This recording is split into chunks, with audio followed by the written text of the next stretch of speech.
Welcome back दोस्तों। आज मैं आपके सामने रिसेंटली तेलुगु लैंग्वेज में रिलीज हुई एक जबरदस्त हॉरर मूवी को लेकर आया हूँ। इसका नाम है ईशा। सच में काफी दिनों के बाद मैंने तेलुगु लैंग्वेज में एक अच्छी हॉरर मूवी देखी।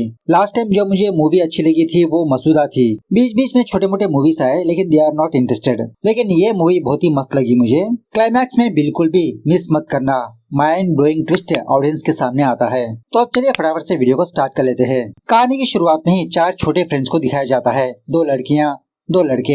जब ये चारों स्कूल से वापस अपने घर पर जा रहे होते हैं तो एक लड़की अपने फ्रेंड से पूछने लगती है कि आत्माओं का मतलब क्या है। कल कोई बूढ़ी औरत हमारे घर के पास आकर हमारी दादी से किसी आत्मा के बारे में बात करी थी कि कोई लड़की आत्महत्या करके मर गई और उसकी आत्मा उसके फ्रेंड के शरीर में प्रवेश किया। क्या सच में दुनिया में आत्माएं होती है? एक लड़का कहने लगता है, अरे यार ये सब कुछ फालतू की बातें हैं। इन बूढ़ी औरतों को घर में कुछ काम धंधा नहीं होता, ये घर वो घर जाकर ऐसी फिजूल की बातें करते रहते हैं। इस तरह से ये चारों इसी के बारे में बात करते हुए अपने घर जाते रहते हैं। उसके बाद दूसरे सीन में हम ये देखते हैं कि एक छोटी बच्ची आधी रात को कब्रिस्तान के पास जाकर किसी कब्र के पास बैठकर कुछ बातें शातें करती रहती है, वहीं पर ही खेलने भी लगती है और उसी तरह बहुत अजीबोगरीब की हरकतें भी करती रहती है। सुबह होने के बाद उस बच्ची की माँ किसी बंदे से मुलाकात करती है। वो बंदा इस बच्ची की माँ को एक बाबा के बारे में बताने लगता है कि बगल वाले गांव में एक बाबा रहते हैं जो भूत भगाने का काम करते हैं। अब तुमने अपनी प्रॉब्लम मुझे बता दी ना, अब तुम बेफिक्र रहो, सब कुछ बाबा देख लेंगे। सो बाद में ये बंदा उस औरत को लेकर उस बाबा के पास जाता है। वो औरत उस बाबा से कहने लगती है कि बाबा जी कल रात मेरी बच्ची कब्रिस्तान में जाकर किसी कब्र के ऊपर सो गई। दूसरा बंदा कहने लगता है कि बाबा जी कुछ दिनों पहले उसी गांव की एक लड़की ने अपने आप को जलाकर मार लिया, उसकी कब्र पर इस औरत की बच्ची जाकर सो गई। उसके बाद वो बाबा उस छोटी बच्ची को एक खटिया से बांधकर कुछ कुमकुम वगैरह उसके ऊपर छिड़कते हुए कहने लगता है, क्या समझती हो तुम अपने आप को? क्या मैं तुमको पहचान नहीं पाऊंगा? तुम चाहे कितने भी शरीर बदल लो, मैं तुम्हें पहचान लूंगा और तुम्हें बंदी बनाकर ही रहूंगा। जल्द से जल्द इस बच्ची के शरीर से निकल जाओ, वरना यहीं पर तुमको जलाकर राख कर दूंगा। इस तरह से उस बच्ची को काफी सारे कोड़े मारने लगता है। बच्ची की माँ बहुत रोने लगती है कि स्वामी जी वो छोटी बच्ची है, मत मारिए। वो बाबा कहने लगता है कि तुम इसकी बातों पर मत आओ, इसके अंदर एक बहुत ही खतरनाक आत्मा है। अगर यह आत्मा यहाँ से नहीं निकलेगी तो तुम सारे लोग मारे जाओगे। इसके कुछ दिनों के बाद हम ये देखते हैं कि वो छोटी बच्ची मर चुकी होती है। इसी कब्रिस्तान के पास वो चार फ्रेंड्स भी आते हैं जो बड़े हो चुके होते हैं, नैना, कल्याण, अपर्णा, विनय। जो वो छोटी बच्ची मरी होती है ना, उस बच्ची की माँ नैना के घर में काम करती रहती है। खैर उसी रात जब नैना अपने घर में सो रही होती है तो इसके साथ कुछ हॉरर इंसिडेंट्स पेश आने लगते हैं। मतलब जैसे इसके घर में छोटी बच्ची के पैरों के निशान नजर आते हैं, खून में भरे हुए, और वो कदम एक कर्टन के पीछे जा रहे होते हैं। जब नैना डरते डरते उस कर्टन को हटाती है तो कर्टन के पीछे वही बच्ची इसको नजर आती है, वो भी भयानक शक्ल में। बाद में पता चलता है कि ये सब कुछ नैना का एक बुरा सपना है। हर सुबह होने के बाद नैना अपने फ्रेंड्स के पास आकर कहने लगती है कि वो बच्ची बचपन से ही हमारे घर में पली बड़ी, वो बच्ची तो मेरे दिमाग से जा ही नहीं रही। अरे उस बच्ची को तो बस नींद में चलने की आदत थी, लेकिन लोगों के अंधविश्वास ने उस बच्ची को मार दिया। दुनिया में ऐसे काफी सारे ढोंगी बाबा है, हमें ऐसे लोगों का पर्दाफाश करना होगा, तभी लोगों के अंदर जागरूकता आएगी। सो सारे फ्रेंड्स भी नैना की बात को लेते हैं। चलो सारे लोगों को एक्सपोज करते हैं। दूसरे सीन में उसी बाबा को दिखाया जाता है और यहीं पर हमको ये बात पता चलती है कि सच में ये बाबा एक ढोंगी बाबा है। इसका असिस्टेंट जानबूझकर लोगों के पास जाकर भूत प्रेत का नाटक करके इस बाबा के पास लाता है अपना बिजनेस रन करने के लिए। लोगों के डर को ही ये बाबा अपना हथियार बनाता है। इस बाबा का असिस्टेंट पहले आसपास के गांव में जाकर ये इन्फॉर्मेशन लेता है कि कौन रिसेंटली कैसे मरा, तो बाबा लोगों के सामने आकर यही सारी चीजें बताकर अपने आप को अंतर्यामी बताते रहता है। अब इस बाबा का पर्दाफाश करने के लिए नैना और अपर्णा यहाँ पर आते हैं, some kind of sting operation. Finally police वाले उस ढोंगी बाबा को गिरफ्तार कर भी लेते हैं इन चारों की मदद से। उसके बाद ये चारों एक दरगाह के पास जाकर एक और बाबा को एक्सपोज करने लगते हैं। अब इन चारों के काम बहुत ही वायरल होने लगते हैं। नैना की माँ नैना को डांटने लगती है कि आजकल लड़कियों की शादी होना बहुत ही मुश्किल है और ऊपर से तुम आजकल टीवी पर भी आने लगी, अब तुमसे कौन शादी करेगा। नैना की माँ समझाने लगती है कि माँ बच्ची बस ऐसी ही नहीं मरी, उसको स्लीप वॉकिंग था, बस कोई अच्छे से डॉक्टर के पास ले जाती तो वो ठीक हो जाती। लेकिन उस ढोंगी बाबा ने कोड़े मार मार कर उस नन्ही बच्ची को मार दिया। दुनिया में ऐसे काफी सारे लोग हैं माँ, जितना हो सके हम लोग ऐसे लोगों को एक्सपोज करके ही रहेंगे। खैर उसके बाद एक दिन ये चारों किसी कैफे पर मुलाकात करते हैं। अपर्णा और विनय एक खुशखबरी सुनाने लगते हैं कि अपर्णा माँ बनने वाली है। मतलब अपर्णा और विनय बॉयफ्रेंड हस्बैंड होते हैं। तो ये खबर जानने के बाद ये चारों बहुत खुश होते हैं। यहाँ पर एक और बात यह है कि अपर्णा और विनय अपने अपने घर से भागकर शादी की। शादी होने के बाद अभी तक इन लोगों ने अपने माँ बाप से नहीं मिला। उसके बाद यहीं पर हमको एक और बात भी पता चलती है कि कल्याण नैना से बहुत प्यार करता है, लेकिन बचपन से लेते हुए आज तक इसको प्रपोज ही नहीं किया। सो विनय कल्याण को यही बात कहने लगता है कि तुम भी जल्द से जल्द नैना को प्रपोज कर दो, हम चारों फ्रेंड से एक अच्छी सी फैमिली बन जाएंगे। लेकिन कल्याण नैना से प्रपोज करने से इसलिए डर रहा होता है अगर इनकी फ्रेंडशिप टूट गई तो। कल्याण ने नैना के लिए फॉरेन का ऑफर भी ठुकरा दिया। एक्चुअली ये चारों सॉफ्टवेयर एम्प्लॉयज होते हैं। खैर कुछ महीनों के बाद ये चारों को आदिदेव नाम के एक बंदे के बारे में पता चलता है। कल्याण इस आदि की डिटेल्स बताने लगता है कि हमारा नेक्स्ट टारगेट यही आदिदेव है। अब तक हम लोगों ने जिस भी बाबा से डील किया ये थोड़ा अलग है। अमेरिका में बहुत बड़ा न्यूरो सर्जन था ये। फादर इंडियन, मदर पाकिस्तानी, सारी की सारी फैमिली अमेरिका में जाकर शिफ्ट हो गए और वहीं पर आदि ने शादी भी कर लिया। पता नहीं एक दिन अचानक से क्या हुआ, आदि की बीवी मर गई। उस केस में पुलिस वालों ने आदि को गिरफ्तार किया, लेकिन सबूत ढंग के ना होने की वजह से उसको बाइज्जत बरी कर दिया। फिलहाल ये आदि इंडिया वापस आकर आंध्रा और उड़ीसा के बॉर्डर में बाबाओं का काम कर रहा है। मतलब भूत प्रेत भगाने का काम कर रहा है। आदि की बीवी के साथ क्या हुआ एक छोटी सी क्लिप भी दिखाने लगता है। मतलब सीसीटीवी फुटेज का क्लिप। एक रात उस आदिदेव की बीवी अपनी नींद से जाकर अजीब की हरकतें करने लगी। मतलब सारे घर में घूमने लगी और एक चाकू लेकर अपनी जुबान को काट लिया। ये सारी चीजें जानने के बाद बाकी फ्रेंड्स तो शॉक में रह जाते हैं कि एक बहुत बड़ा डॉक्टर ऐसे काम क्यों कर रहा है। अपर्णा डरते हुए कहने लगती है, नहीं यार मुझे लगता है वो बंदा बहुत ही खतरनाक है, आप किसी दूसरे बंदे को सिलेक्ट कर लेते हैं। लेकिन बाकी फ्रेंड्स अपर्णा को समझाने लगते हैं, नहीं अपर्णा हमको ये काम करना ही पड़ेगा। एक डॉक्टर होकर कैसे ये बाबा का काम कर रहा है और वो भी पुलिस से बचकर किसी छोटे से गांव में आकर अपनी जिंदगी गुजार रहा है, इसको तो हमें एक्सपोज करना ही पड़ेगा। लेकिन फिर भी अपर्णा थोड़ा सा हिचकिचाने लगती है।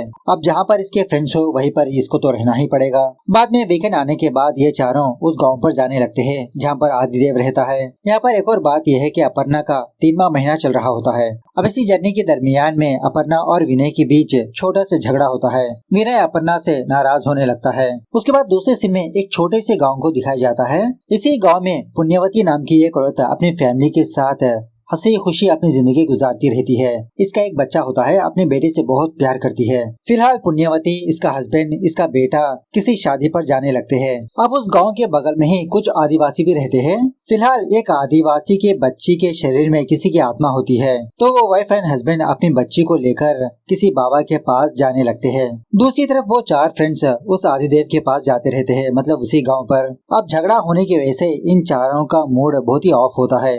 अब माहौल को चिल करने के लिए नैना विनय से मजाक करने लगती है, अरे विनय अब अपना गुस्सा थूक भी दो। अपर्णा ने सॉरी भी बोल दिया। इस तरह से ये चारों हंसी मजाक करने लगते हैं। उसी वक्त सडनली इनकी गाड़ी के सामने पुण्यवती और उसके हस्बैंड की बाइक आती है। कल्याण उन दोनों को और अपने आप को बचाने के लिए अपनी गाड़ी को घुमाने लगता है और उसी तरह से पुण्यवती का हस्बैंड भी। लेकिन किसी को भी कुछ भी नहीं हुआ होता। लेकिन जब पुण्यवती का हस्बैंड अपनी गाड़ी के पीछे देखता है तो पुण्यवती गाड़ी में मौजूद नहीं होती।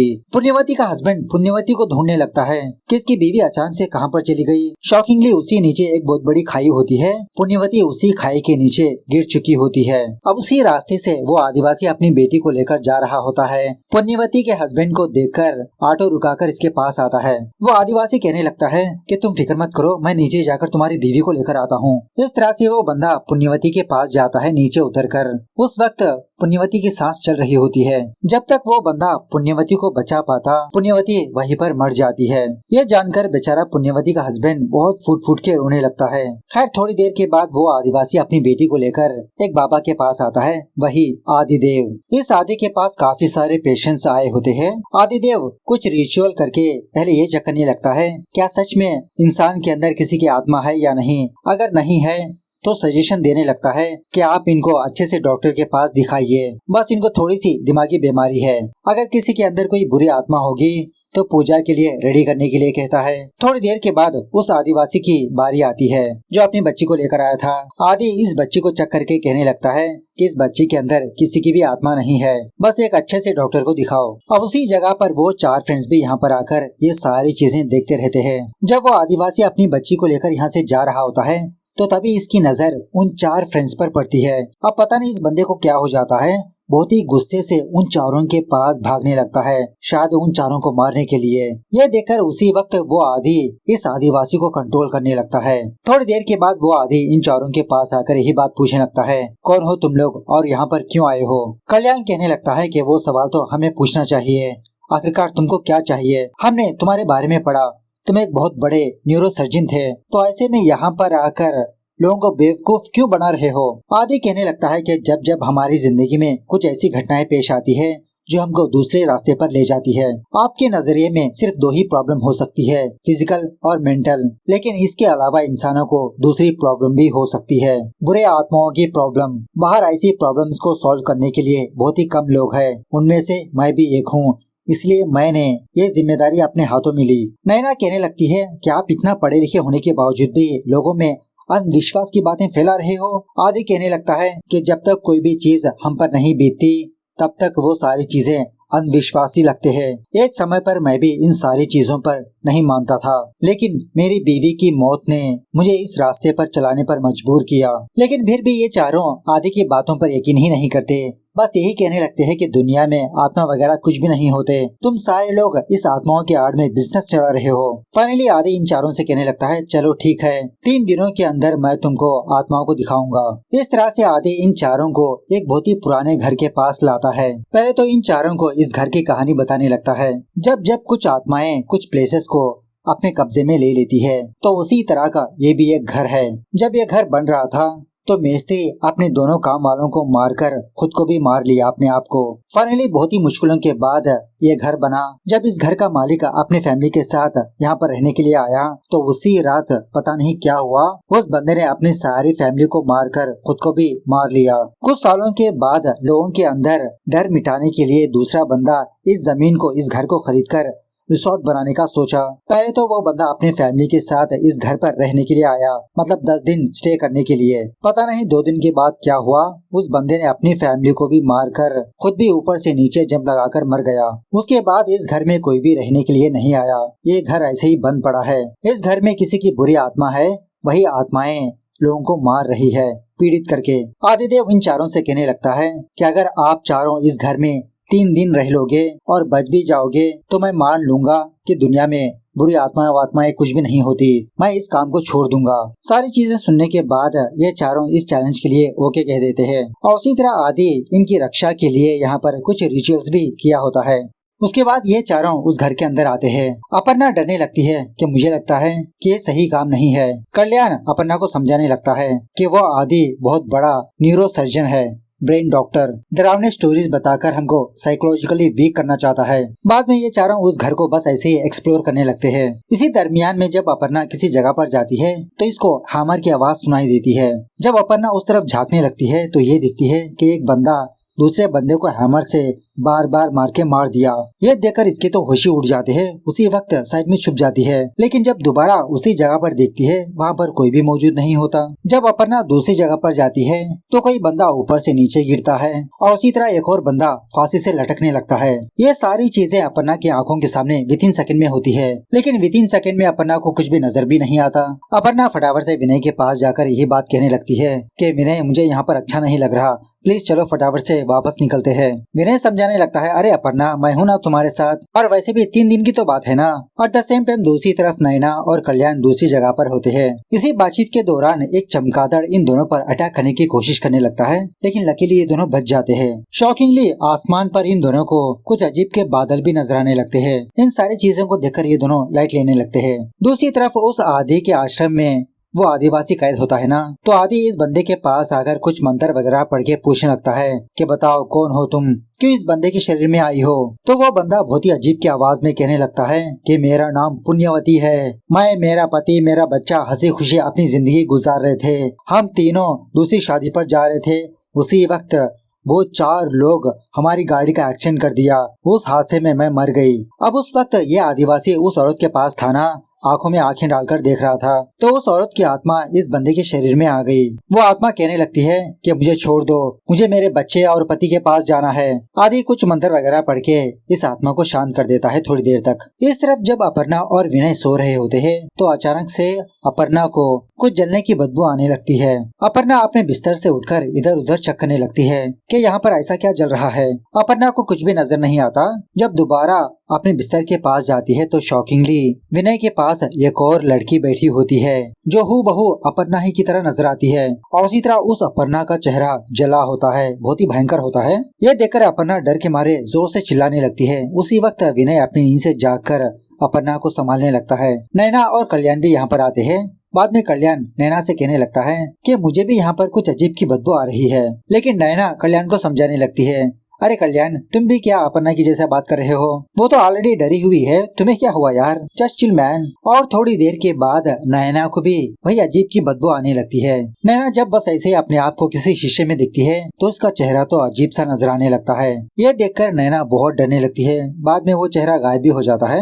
अपने बाकी दोस्तों के पास जाकर यही बात कहने लगती है, हाँ तुम लोगों ने सही कहा, यहाँ पर कुछ अजीब की बदबू आ रही है। इस तरह से ये लोग उस सारे घर में ढूंढने लगती है कि आखिरकार ये बदबू कहाँ से आ रही है। पता चलता है कि किसी जगह पर कुछ जला हुआ था, मतलब वहाँ से कुछ धुआं आ रहा होता है। दूसरे दिन सुबह वो आदिदेव इन चारों के पास आता है चेक करने के लिए इन चारों को। नैना आदि से कहने लगती है, अरे हमें डराने के लिए तुम इतना चीप ट्रिक्स प्ले करते हो, यह कभी हमने सोचा ही नहीं। कल रात तुमने कोई ड्रग्स वगैरह जलाया था, उसी धुएं की वजह से हम सारे लोगों को हालुसिनेशंस होने लगे। आदि कहने लगता है कि मैंने कोई भी ड्रग्स वगैरह जलाया नहीं, ना ही मिक्स किया, वो बस पूजा में इस्तेमाल करने वाला मामूली सा पाउडर था जो आप लोगों की रक्षा के लिए मैंने किया था। पहले दिन ही तुम्हारे कैरेक्टर के बारे में पता लग गया और तुम हमसे चैलेंज करने लगे, बस हो गया, हम यहाँ से जा रहे हैं। आदि कहने लगता है कि जिसका मतलब आप लोग हार गए, एक रात में ही आप लोग डर कर बहाना बनाकर यहाँ से जाना चाहते हो। ये चारों कहने लगते हैं कि हमने ऑलरेडी तुम जैसे बाबाओं को ऑलरेडी देख चुके हैं। ठीक है, तुम्हारे हिसाब से हम 2 और दिन यहाँ पर रह लेंगे, लेकिन जो तुमने ये पूजा पाठ किया ना, वो सारी चीजें हटा दो। आदि समझाने लगता है कि अगर मैं ये सारी चीजें हटा दूंगा तो तुम लोगों को ही नुकसान हो सकता है, लेकिन फिर भी ये चारों नहीं मानते।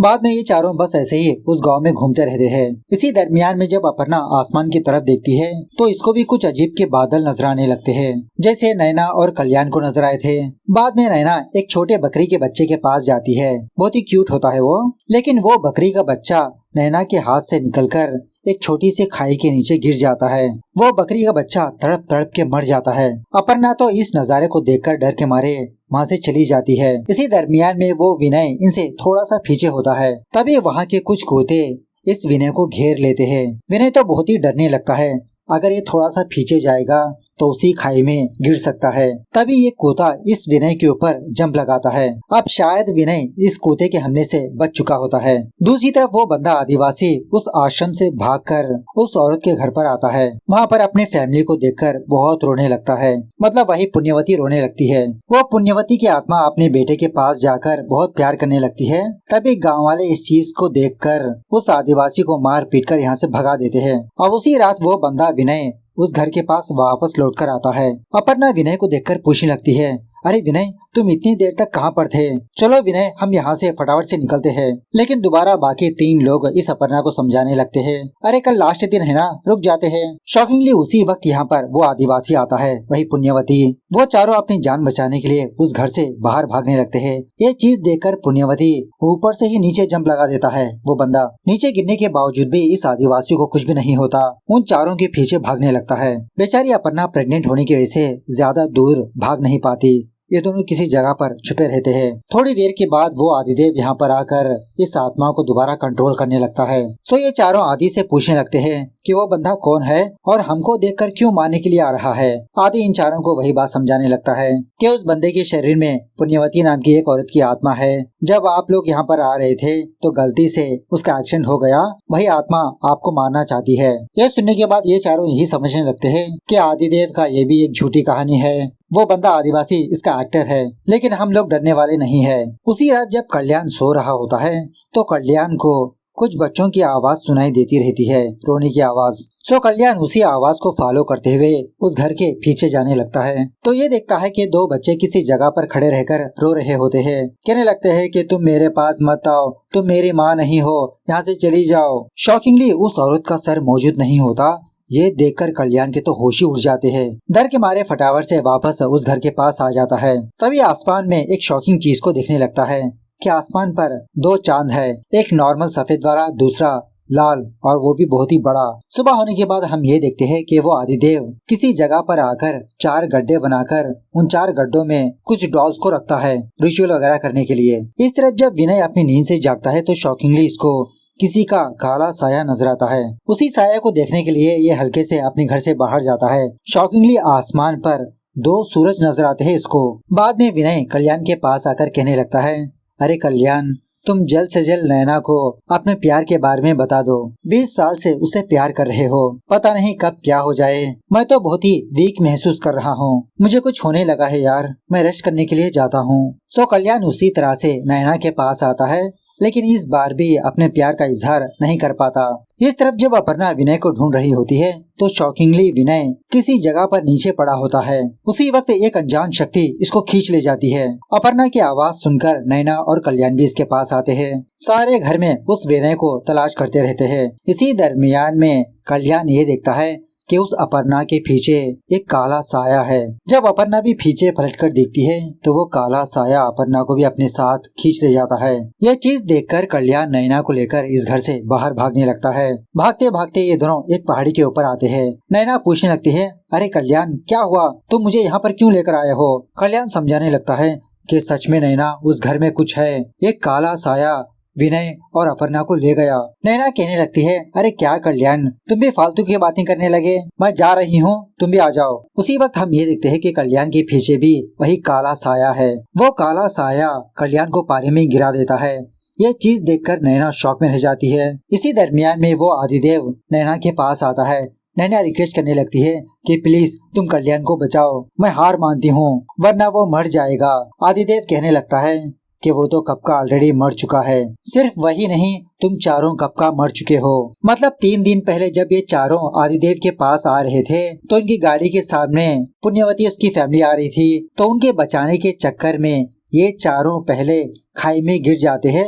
उसी वक्त इन चारों की मौत हो जाती है। खाई से नीचे गिरने के बाद ये चारों डिफरेंट तरीके से मर गए। मतलब गाड़ी से पेट्रोल गिरकर अपर्णा जलने लगती है, कल्याण पानी में गिरकर मर जाता है। सो आदिदेव नैना से कहने लगता है कि तुम चारों की मौत अचानक से हुई, प्रकृति ने इसके बारे में आपको आगाह भी किया। जैसे अपर्णा को जली हुई स्मेल आना वो इसके ही बॉडी से आ रही थी, उसी तरह खुद को जला हुआ देखना, सेम नैना के साथ भी वही हुआ था। एक रात आसमान में भी अजीब अजीब की चीजें नजर आना, 2 चांद, 2 सूरज, अजीब के बादल। आदि कहने लगता है कि जब मैंने पहली बार तुम चारों को देखा, पहले मैं समझ गया तुम चारों खुद नहीं जानते थे कि तुम चारों मर चुके हो। तुम चारों को समझाने के लिए मैंने उस घर में लेकर गया, 3 दिन वहाँ पर रहने के लिए कहा। उस घर में हालांकि कोई बुरी आत्मा नहीं है। अगर मैं तुम चारों को ऐसे ही छोड़ देता तो तुम चारों इधर उधर भटकते रहते। एक के बाद एक मैं तुम्हारी आत्माओं को शांति देने लगा। मतलब वो जो काला साया होता है ना, वो उनकी मौत होती है अपने साथ ले जाने के लिए। यह सुनने के बाद नैना कहने लगती है कि आखिरी बार मैं अपनी फैमिली को देखना चाहती हूँ। सो दूसरी जगह पर नैना की फैमिली वाले नैना का पिंडदान करते रहते हैं। सो नैना की फैमिली को दिखाने के बाद आदि नैना से कहने लगता है कि अब तुमको भी जाना होगा नैना। अगर कोई भी आत्मा जाने से मना करेगी तो मौत उनको खतरनाक ही लगती है। तुमने देखा ना अपने दोस्तों के साथ क्या हुआ। अगर तुम अपनी मर्जी से जाओगी तो वही मौत बहुत ही खूबसूरत लगेगी। यह सुनने के बाद नैना कहने लगती है, नहीं, मैं हरगिज यहाँ से नहीं जाऊंगी।